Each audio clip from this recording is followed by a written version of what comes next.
ఏపీలో 1,00,000 సమస్యలున్నా జగన్ సర్కార్ పట్టించుకోవడం లేదా? రాజకీయ ఎత్తుగడలో భాగంగానే లేని సమస్యలను సృష్టించి పబ్బం గడుపుతుందా? అటు విపక్షాలను కార్నర్ చేయడంలో వైసీపీ అధినేత తలమునకలయ్యారా? తానే సమస్యలను సృష్టించి చిక్కుముడులు వేసి మళ్ళీ తానే వాటిని విప్పి పరిష్కరించి జై కొట్టించుకోవాలని చూస్తున్నారా? విపక్షాలను డమ్మీగా చూపే ప్రయత్నం జగన్ చేస్తున్నారా?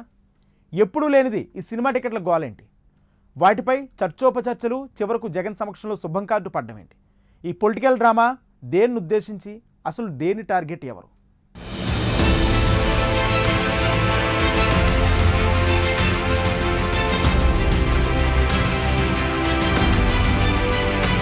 ఆంధ్రప్రదేశ్లో జగన్ సర్కార్ అక్కర్లేని అంశాలను మీదేసుకుంటోందా?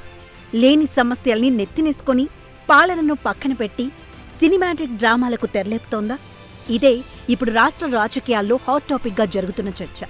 అభివృద్ధి అనే మాట మర్చిపోయి అనవసర విషయాలు, వివాదాలను కెలుక్కుంటోందని, ఈ మధ్యకాలంలో జరుగుతున్న పరిణామాలను చూస్తే ఇదే నిజమని, అలాగే ఉందని రాజకీయ విశ్లేషకులు, విపక్షాల నాయకులు తీవ్రస్థాయిలో విమర్శలు చేస్తున్నారు. Legitimate enterprises is booming in the state. Sand and mining mafia is on the rise. My state has emerged as the drug hub in the country. Cultivation of ganja is rising and drug trade is flourishing. So that even more disturbing that the CM has mirroring the state of solid of affairs in the state of casino culture. So Vijay Reddy, your talk is not going on the court. Support those in power. In a convention center owned by a cabinet minister, whereas betting games were held for 2 days with hundreds of crores of changing hands, professionals were brought from Goa from handling such games and విద్య, వైద్యం, రైతుల సమస్యలు, రోడ్లు, తాగునీరు, సాగునీరు, అమరావతి రైతులు, మౌలిక సదుపాయాలు, పరిశ్రమలు, పెట్టుబడులు, వాణిజ్యం, ఇలా ఒకటి కాదు, ఏపీ విభజన తర్వాత ఎన్నో కోల్పోయింది. వాటన్నింటినీ మళ్లీ దారిలోకి తీసుకురావాలంటే దాదాపు 10 ఏళ్ల సమయం పడుతుంది. కానీ ఇవేవీ కాదని, కేవలం ఎన్నికల ఎజెండాతోనే జగన్ సర్కార్ పనిచేస్తున్న దాఖలాలు స్పష్టంగా కనబడుతున్నట్లు రాజకీయ విశ్లేషకులు చెబుతున్నారు. అందుకు నిదర్శనమే ఈ మధ్య కాలంలో తెరపైకి వస్తున్న సమస్యలని అంటున్నారు. ఇండస్ట్రీలో యువత వాళ్ళు ఎదురు చూస్తున్న ఒక మంచి మార్పు కోసం ప్రభుత్వంలో కూడా ఆ విధంగా మార్పు వస్తుంది, ప్రజానికానికి దగ్గర అవుతుంది ప్రభుత్వం అని కోరుకునే యువతని మీరు నిరాశ కలిగించారు. అన్ఎంప్లాయ్మెంట్ గురించి మాడారా మీరు? ఇసుక పాలసీ గురించి ఎప్పుడైనా మాడారా మీరు? ఈరోజు రాష్ట్రంలో నలిగిపోతున్న సమస్య విద్య, వైద్యం. దీని గురించి ఏం చేశారు ఈ ముఖ్యమంత్రి? అన్నిటికన్నా ప్రధాన సమస్యలాగా దీనికి ఇంత పబ్లిసిటీ ఇచ్చుకుని హడావుడిగా అందరినీ పిలిపించుకుని సమస్య పరిష్కారం నా చేతుల మీదుగా జరగాల్సిందే, నా సమక్షంలోనే వీళ్ళందరూ కూడా ఈ విధంగా తగ్గి నా దగ్గరికి వస్తేనే ఈ సమస్య పరిష్కారం చేయగలుగుతానే మెసేజ్ మీరు తీసుకెళ్లారు. పరిపాలన అనేది అందరికీ సమానంగా జరగాలి. ఒక సామాన్యుడు, ఒక బాధ్యుడు ఈ రోజున ముఖ్యమంత్రి గారి కార్యాలయానికి వెళ్ళి ఒక అర్జీ ఇస్తే ఏ విధంగా ఈ ముఖ్యమంత్రి కార్యాలయం స్పందిస్తోంది? ఏ విధంగా మీరు ఆరోగ్యశ్రీలో ఎంతో లక్షల మందికి వైద్య సహాయం అందించాల్సిన పరిస్థితుల్లో ఎందుకు మీ కార్యాలయం పనిచేయడం లేదు? ముఖ్యమంత్రి గారి సహాయ నిధిలో 100 కోట్ల రూపాయల స్కామ్ ఎందుకు జరిగింది? దీన్ని జనసేన పార్టీ ప్రశ్నిస్తోంది. ఉద్యోగుల పీఆర్సీ విషయం తీసుకున్నా, టాలీవుడ్ సినిమా టికెట్ల వ్యవహారం తీసుకున్నా సమస్యలు చాలా రోజుల పాటు సాగాయి. చివరకు సీఎం సమక్షంలో మాత్రమే పరిష్కారమయ్యాయి. దీన్ని బట్టి తెలిసిందేంటంటే, లేని సమస్యను సృష్టించి మళ్లీ దాన్నే పరిష్కరించి ప్రజల ముందు మెప్పు పొందేలా ఏపీ ప్రభుత్వం నాటకాలాడుతోందని విపక్షాలు విమర్శలు చేస్తున్నాయి. సమస్య సృష్టించడంలో ప్రధాన కారకుడు అతనే. సమస్య పరిష్కారం కోసం అనేక మందిని సలహాదారులను అపాయింట్ చేసుకున్నారు, మంత్రుల్ని తనతో పాటు పెట్టుకున్నారు, అధికార యంత్రాంగాన్ని తనతో పెట్టుకున్నారు. ఎందుకంటే చాలా టాలెంట్ కలిగిన ఇండస్ట్రీ, ఎంతో మంది జీవితాలని ప్రభావితం చేయగలిగే వ్యక్తులు వీళ్ళంతా కూడా. యువకులు ప్రత్యేకంగా ఒక హీరోని నమ్ముకున్నప్పుడు మన ప్రయాణం ఈ విధంగా ఉండాలి, మనం కూడా ఈ విధంగా కష్టపడాలి, ఈ విధంగా మార్చాలి మన సమాజాన్ని ఎంతోమంది సినిమాలను చూసి ప్రభావితమైన వ్యక్తులు. మీరు పిలిచి హడావిడిగా విశాఖపట్నంలో మనం ఏర్పాటు చేసుకుందాం రండి మీరు ఆహ్వానిస్తే మీకు అమరావతి గుర్తురాలేదా? మీకు అమరావతి సమస్యనే కాదా? పక్కనే ఉన్న మీ రైతులను పిలిపించుకుని మీరు అమరావతి గురించి మీరు మాట్లాడలేరా? అక్కడ కూడా చాలా మంది పెద్దలు ఉన్నారు, గతంలో ఎంతో మంది త్యాగాలు చేశారు. ఎన్ని లక్షల మంది రైతులు మీకు మన రాష్ట్ర ప్రజలకి అక్కడ ప్రతి ఎకరం త్యాగం చేసి రాజధాని కోరుకున్నారు. ఈ సమస్య అసలు సమస్య కాదన్నట్టుగా మీరు చిత్రీకరించి మీ సమక్షంలోనే ఈ సమస్య పరిష్కారం జరుగుతుంది అనే మెసేజ్ తీసుకెళ్ళడానికి మీరు అవలంబిస్తున్న తీరు మన రాష్ట్రానికి చాలా ఇబ్బందికరమైన పరిస్థితి. పవన్ కళ్యాణ్ సినిమాను ఆపేందుకు టికెట్ల ధరల విషయాన్ని ఏపీ సర్కార్ రాజకీయం చేసిందనేది విపక్షాల నుంచి బలంగా వినిపిస్తున్న మాట. నిజానికి తెలంగాణలో టికెట్ల రేట్ల ఇష్యూ లేదు, కానీ ఏపీలో మాత్రమే దీనిపై రాజకీయం సాగింది. వైసీపీ ప్రభుత్వం టికెట్ల రేట్లను రెగ్యులేట్ చేస్తూ తీసుకున్న నిర్ణయం వివాదాస్పదమైంది. దీంతో పలు చిత్రాలు విడుదలకు నోచుకోలేదు. పరిశ్రమకు కూడా చాలా నష్టం వచ్చింది. Before a cinema of a leading actor, Sri Pavan Kalyan, who leads a regional party, was to be released in the AP government, brought forth a proposal regulating ticket fares. It led to a huge industrial controversy of the deliberating creation of state government. Release of several films were put on hold thereafter, locking up hundreds of crores of investments. When the state is suffering from various problems, should the state government be worried about the prices of cinema tickets, fares, and that too, mischievous intentions? But that is how Andhra Pradesh is being governed. On account of such vindictive attitude of the state government and the financial mismanagement, no new investments are coming of Andhra Pradesh. On the contrary, several units have moved out of to neighboring states. ఇక్కడే MP Kanakamedala ఒక మాటన్నారు. ఒక పార్టీకి నాయకత్వం వహిస్తున్న cinema hero Pawan Kalyan నటించిన కొత్త చిత్రాన్ని కూడా ఏపీ సర్కార్ అడ్డుకుందని తెలిపారు. ఇవి ఇప్పుడు చర్చకు తావిస్తున్నాయి. ఎందుకంటే ఈ మధ్య సీఎం జగన్ కూడా పవన్ కళ్యాణ్ను ఏదో ఒక సందర్భంగా టార్గెట్ చేస్తూ వస్తున్నట్లు మాట్లాడుతున్నారు. ఉద్యోగుల సమ్మె కంటిన్యూ కావాలని కోరుకునే వాళ్లలో చంద్రబాబు దత్తపుత్రుడు కూడా ఉన్నారన్నారు. అది జనసేనాని పవన్ను ఉద్దేశించే అనేది అందరికీ తెలిసిన విషయమే. చంద్రబాబు సీఎం కాలేదు అన్న బాధ, కడుపు మంట ఉన్నవారికి మాత్రమే కావాలి. పార్టీల పరంగా ఎర్ర జెండాల వారికి కావాలి, బాబు దత్తపుత్రుడికి కావాలి.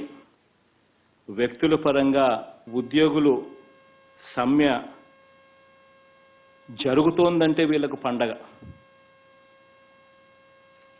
సంధి జరిగింది, ఉద్యోగులు స్ట్రైక్లో పార్టిసిపేట్ చేయడం లేదు అని అంటే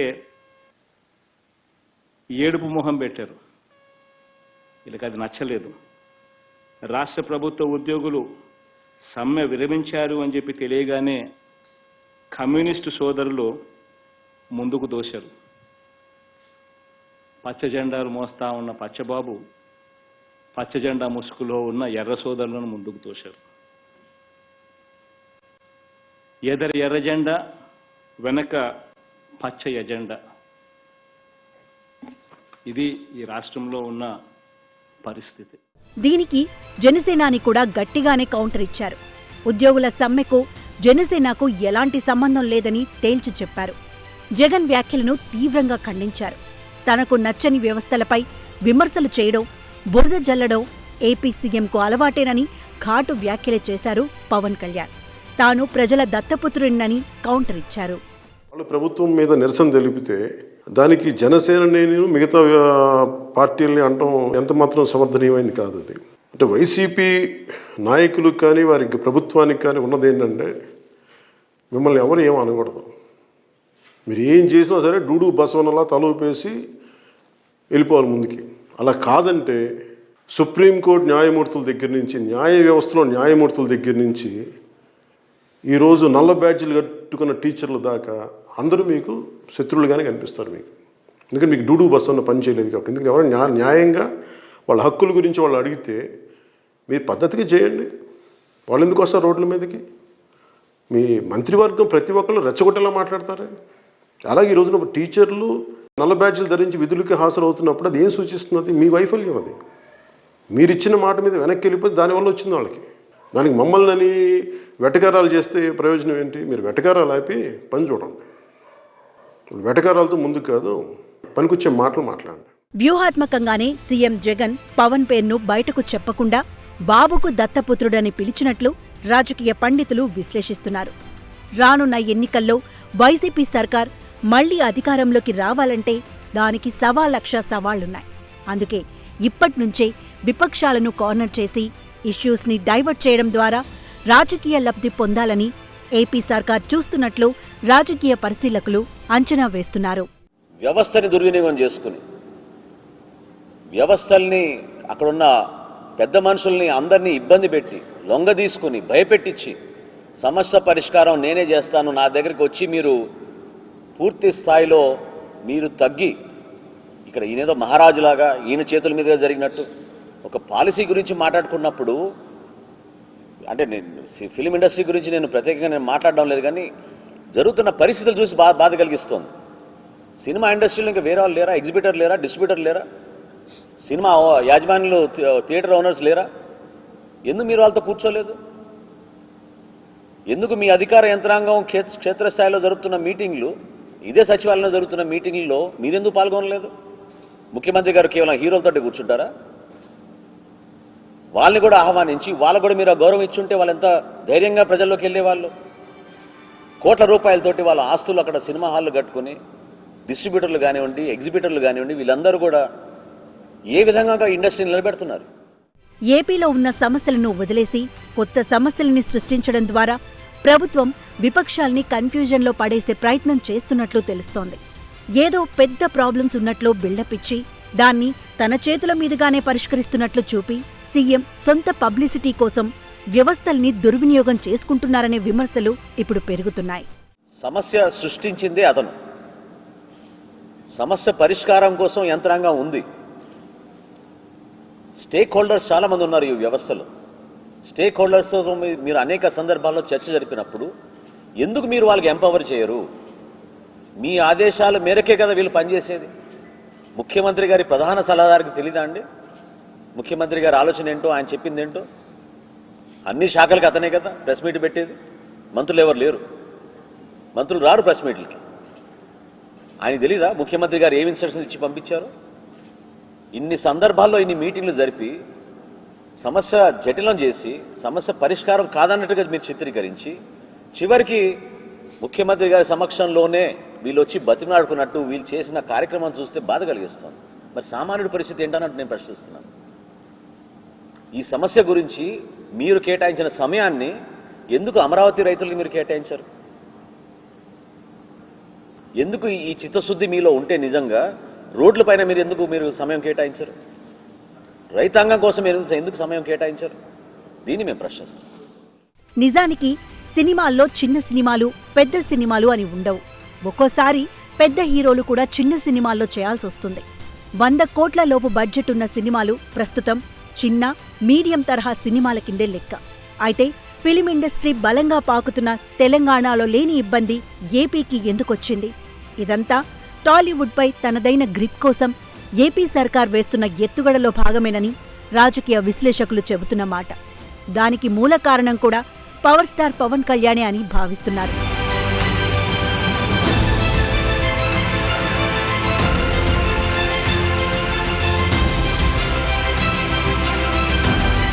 వచ్చే ఎన్నికల్లో జనసేన ఏపీలో బలమైన రాజకీయ శక్తిగా ఎదగబోతోంది.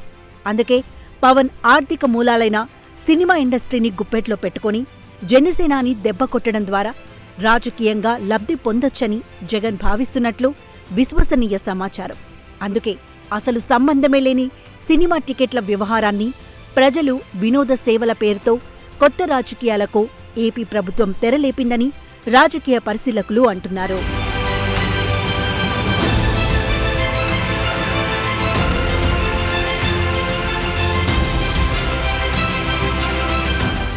రాష్ట్ర విభజనపై ప్రధాని నరేంద్ర మోదీ చేసిన కామెంట్స్తో తెలంగాణలో నిరసనల జ్వాలలు ఎగిసిపడుతున్నాయి. టీఆర్ఎస్, కాంగ్రెస్ను మరోసారి సెంటిమెంట్ ఆయుధాన్ని అస్త్రంగా చేసుకుని ఆందోళనకు దిగాయి. అటు దీన్ని కౌంటర్ చేసుకోలేక బీజేపీ నానా పాట్లు పడుతుంది. కేసీఆర్తో కయ్యానికి కాలు దూవుతున్న కమలనాథులు ఇది పెద్ద షాక్ అని చెప్పొచ్చు. అటు ఈ ఎపిసోడ్ కేసీఆర్కు కలిసి వచ్చినట్లు కనిపిస్తుంది. విభజన గాయాలతో గేమ్స్ ఆడిన మోడీ మాత్రం సెల్ఫ్ గోల్ వేసుకున్నట్లు ఉందన్న అభిప్రాయం వ్యక్తమవుతుంది.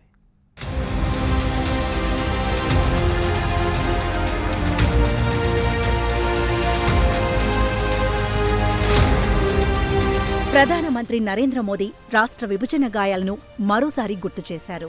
తద్వారా రాజకీయ రచ్చకు కారణమయ్యారు. తెలంగాణలో టీఆర్ఎస్, కాంగ్రెస్ అగ్గిమీద గుగ్గిలమయ్యాయి. రాష్ట్ర వ్యాప్తంగా మోదీ, బీజేపీ దిష్టిబొమ్మలు తగిలిపెట్టారు. తెలంగాణను మరోసారి అవమానించారు అంటూ నిప్పులు చెరిగారు టీఆర్ఎస్, కాంగ్రెస్ నేతలు. అంతటితో ఆగకుండా మోదీ తెలంగాణ వ్యతిరేకి అని ఆరోపించారు.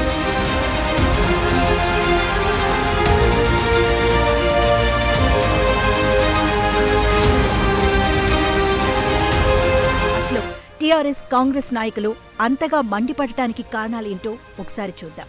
కేంద్ర బడ్జెట్కు ధన్యవాదాలు తెలిపే సందర్భంలో రాజ్యసభలో మోదీ మాట్లాడారు. దేశంలో సకల సమస్యలకు కాంగ్రెస్సే కారణమని ఆరోపించారు. ఆ క్రమంలో రాష్ట్ర విభజన అంశాన్ని మరోసారి ప్రస్తావించారు. అగర్ కాంగ్రెస్ నా హోతీ అని కాంగ్రెస్ మీద విరుచుకుపడ్డారు. కాంగ్రెస్ లేకుండా ఉండి ఉంటే పార్లమెంటులో పెప్పర్ స్ప్రే జరిగి ఉండేది కాదన్నారు. आंध्र में कांग्रेस सरकार अहम भूमिका निभाई, उसके साथ क्या किया? जिस आंध्र ने यहाँ सत्ता में बैठने के लिए उनको मौका दिया था, उनके साथ क्या किया? उन्होंने बहुत शर्मनाक तरीके से आंध्र प्रदेश का विभाजन किया, माइक बंद कर दिए गए, मिर्ची स्प्रे की गई, कोई डिस्कशन नहीं हुई। क्या यह तरीका ठीक था? क्या यह लोकतंत्र था? क्या अटल जी की सरकार ने भी 3 राज्य बनाए थे। राज्य बनाना हमने विरोध नहीं किया है, लेकिन तरीका क्या था? अटल जी ने 3 राज्य बनाए थे, छत्तीसगढ़, झारखंड, उत्तराखंड, लेकिन कोई तूफान नहीं आया, शांति से सारा निर्णय हुआ, सबने मिल बैठ करके निर्णय किया। आंध्र तेलंगाना के भी हो सकता था, हम तेलंगाना के विरोधी नहीं है, साथ मिलकर के किया जा सकता है, लेकिन आपका अहंकार, सत्ता का नशा, उसने देश के अंदर इस कटुता पैदा की। और आज भी तेलंगाना और आंध्र के बीच में वो कटुता के बीच तेलंगाना का भी नुकसान कर रहे हैं, आंध्र का भी नुकसान कर रहे हैं, और आपको कोई राजनीतिक फायदा नहीं हो रहा है। కాంగ్రెస్ లేకుండా ఉండి ఉంటే సిక్కుల ఊచకోత జరిగేది ఉండేది కాదు. కాశ్మీరీ పండిట్లు ఉన్న ఊళ్ళు వదిలేవారు కాదు. అంజయ్యకు అవమానం జరిగి ఉండేది కాదు. ఎన్టీఆర్ను అప్రజాస్వామికంగా గద్దె దించేవారు కాదు. అగర్ కాంగ్రెస్ నా హోతీ ఇంకా ఇలాగే ఎన్నో అనర్థాలు జరిగి ఉండేవి కావు అని ప్రధాని పెద్ద లిస్టును పెద్దల సభలో పెద్ద గొంతుతో వినిపించారు. కాంగ్రెస్ నేత రాహుల్ గాంధీ పార్లమెంటు ఉపన్యాసం తొలిసారి కోట్ల మందిని ఆలోచింపచేయడం ప్రధాని కోపానికి కారణం.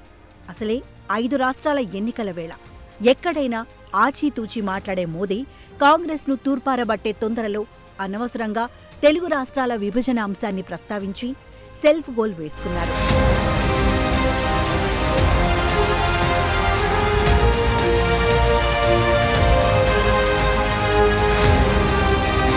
అసలే తెలంగాణ మీద బీజేపీ ఆశలు పెంచుకున్న వేళ, కేసీఆర్ మోదీపై కత్తి దూసి జాతీయ యుద్ధానికి నడుం బిగిస్తున్న వేళ, శంషాబాద్ విమానాశ్రయంలో ఉప్పు నిప్పు కలవక ప్రధానికి ముఖ్యమంత్రి మోహన్ చాటేసిన వేళ, విభజన అంశాన్ని లేవనెత్తి మోదీ కేసీఆర్ నెత్తిన పాలు పోశారని రాజకీయ విశ్లేషకులు అంటున్నారు. కాంగ్రెస్ను విలన్గా చూపించే ఉక్రోషంలో తెలంగాణ బీజేపీకి నోట మాట పెగలకుండా చేశారన్న అభిప్రాయం వ్యక్తమవుతోంది.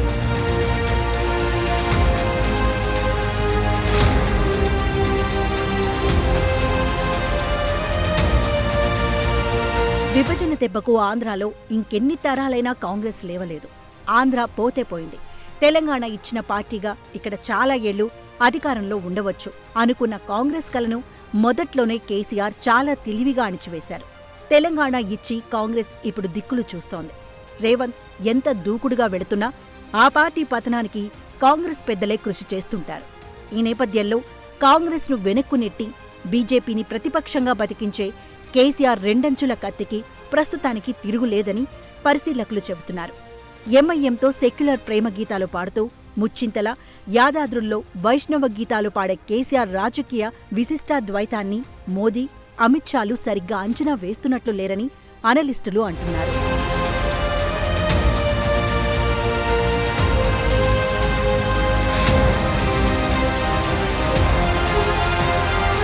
తిరుపతి వెంకన్న పాదాల చెంత పవిత్ర ప్రమాణం చేసిన ప్రత్యేక హోదా హామీ 8 ఏళ్లుగా ఏడుస్తూనే ఉంది.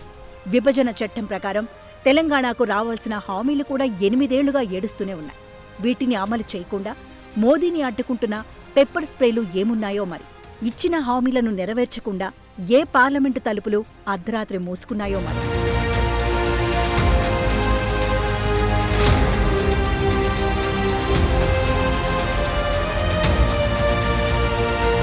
మరోవైపు ఒక పార్టీ మీద విద్వేషం కాస్త ఒక రాష్ట్రం మీద విద్వేషంగా మారుతుందని మోదీ అనుకుని ఉండరు. ఎంతటి వారైనా ఎప్పుడో ఒకప్పుడు తప్పులో కాలేస్తారు. అయితే కేసీఆర్కు ఉపయోగపడాలనే మోదీ ఈ పల్లవి శృతి చేశారని కాంగ్రెస్ అంటోంది. ఆ 2 పార్టీలు ఒకటే అని విమర్శిస్తారు.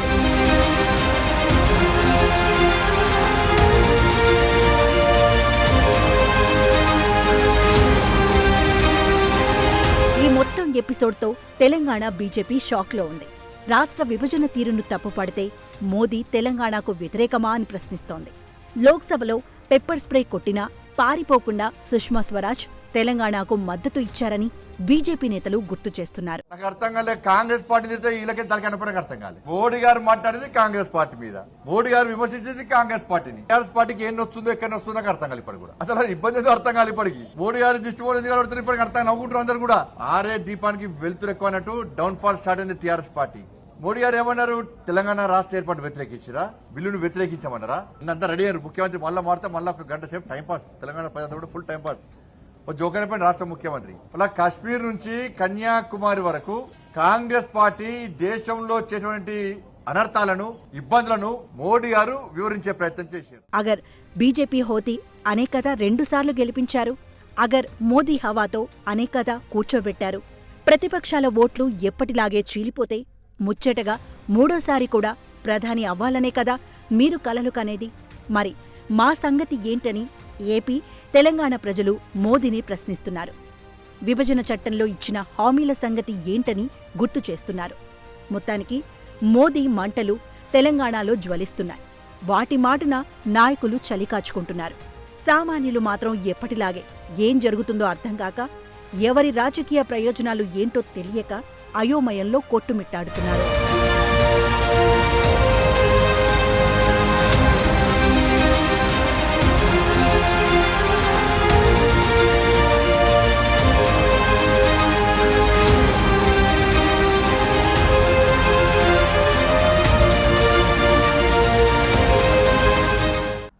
ఉత్తరప్రదేశ్లో జరుగుతున్న ఎన్నికల ద్వారా ఆగ్రాలో చరిత్ర మారుతుందా? 9 నియోజకవర్గాలను బీజేపీ మరోసారి క్లీన్ స్వీప్ చేస్తుందా? 30 ఏళ్లలో ఒకే ఒక్క సీట్ను గెలుచుకుంటున్న ఎస్పీ కార్యాచరణ ఎలా ఉండబోతోంది? ఆగ్రాలో బీఎస్పీ మళ్లీ విజయం సాధిస్తుందా? 1996లో చివరిసారిగా ఒక ఎమ్మెల్యే స్థానంలో గెలిచిన కాంగ్రెస్ పరిస్థితి ఏంటి? యూపీలోని ఆగ్రా కోటలో పైచేయి ఎవరే సాధిస్తారు? తెరచాటు రాజకీయంలో చూద్దాం.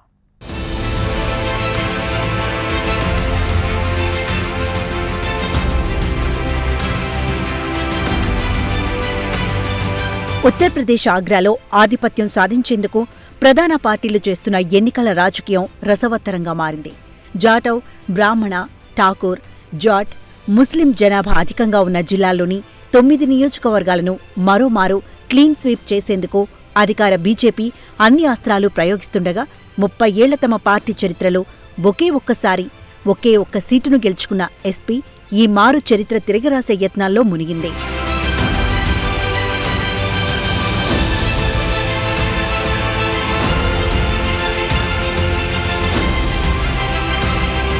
యాభై లక్షలకు పైగా జనాభా ఉన్న ఆగ్రాలో Agra Cantt, Agra north, Agra rural, Agra south, Bah, Etmadpur, Fatehabad, Fatehpur Sikri, Kheragarh నియోజకవర్గాలున్నాయి.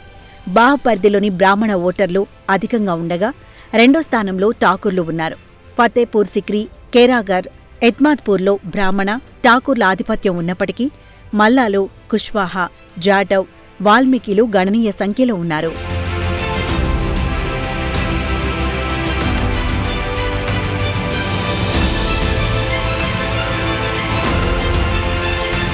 Agra జిల్లాలో ఏకంగా 21% మంది ఎస్సీ కులాలకు చెందినవారే ఉన్నారు. ఇక్కడి పాదరక్షల పరిశ్రమల్లో పనిచేసేవారంతా బీఎస్పీ అధినేత్రి మాయావతి కులానికి చెందిన జాటవ్లే కావడం, దళిత, బ్రాహ్మణ ఫార్ములా విజయవంతం కావడంతో ఇక్కడ బీఎస్పీ హవా తొలి నుంచి ఉంది. 2007లో బీఎస్పీ అధికారంలోకి వచ్చిన ఎన్నికల్లో ఆగ్రాల్లో 6 స్థానాలను గెలుచుకోగా 2012లో ఓటమి పాలైనప్పటికీ జిల్లాలో సంఖ్య మాత్రం ఏమాత్రం తగ్గలేదు. 6 స్థానాలతో బీఎస్పీ విజయం సాధించింది. ప్రస్తుత ఎన్నికల్లో ఇంతవరకు బహిరంగ సభలు, ర్యాలీలకు దూరంగా ఉన్న మాయావతి ఫిబ్రవరి 2న ఆగ్రా నుంచే ఎన్నికల శంఖారావాన్ని పూరించేందుకు సిద్ధమయ్యారు. తన ఆధిపత్యాన్ని నిలుపుకునేలా ఇప్పటికే టికెట్ల కేటాయింపు చేసిన మాయావతి ఆగ్రా నుంచి తాడోపేడో తేల్చుకోనున్నారు.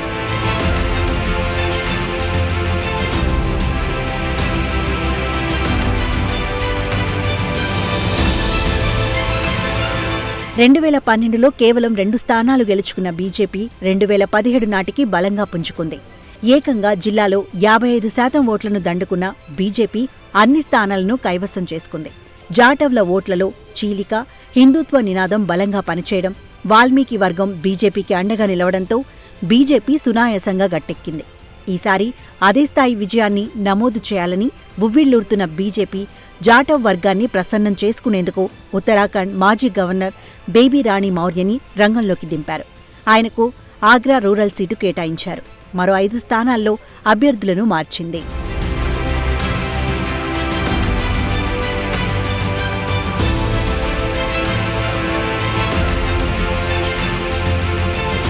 ఆగ్రా జిల్లాలో సమాజ్వాదీ పరిస్థితి చాలా దయనీయంగా ఉంది. 1992లో పార్టీ ఆవిర్భావం నుంచి జిల్లాలో కేవలం ఒకే ఒక్క ఎమ్మెల్యే మాత్రమే విజయం సాధించడం ఇక్కడ ఎస్పీ పరిస్థితికి అద్దం పడుతోంది. 2012లో ఒక్కసారి మాత్రమే బాహ్ నియోజకవర్గం నుంచి రాజా అరిదమన్ సింగ్ గెలిచారు. 2017 ఎన్నికల్లో ఒక్క సీటు గెలవని ఎస్పీ కొన్ని చోట్ల 3, 4 స్థానాల్లో నిలిచింది. ఇక 1996లో చివరిసారిగా ఒక ఎమ్మెల్యే స్థానంలో గెలిచిన కాంగ్రెస్ ఆ తర్వాత నుంచి జిల్లాలో పత్తా లేకుండా పోయింది. 1996లో కేరాఘర్లో కాంగ్రెస్ తరపున మండలేశ్వర్ సింగ్ గెలిచాక ఆ పార్టీ జిల్లాలో ఖాతా తెరవలేదు. గడచిన 2012, 2017 ఎన్నికల్లో పార్టీ కేవలం జిల్లాలో 6 నుంచి 7% ఓట్లను మాత్రమే రాబట్టుకోగలిగింది.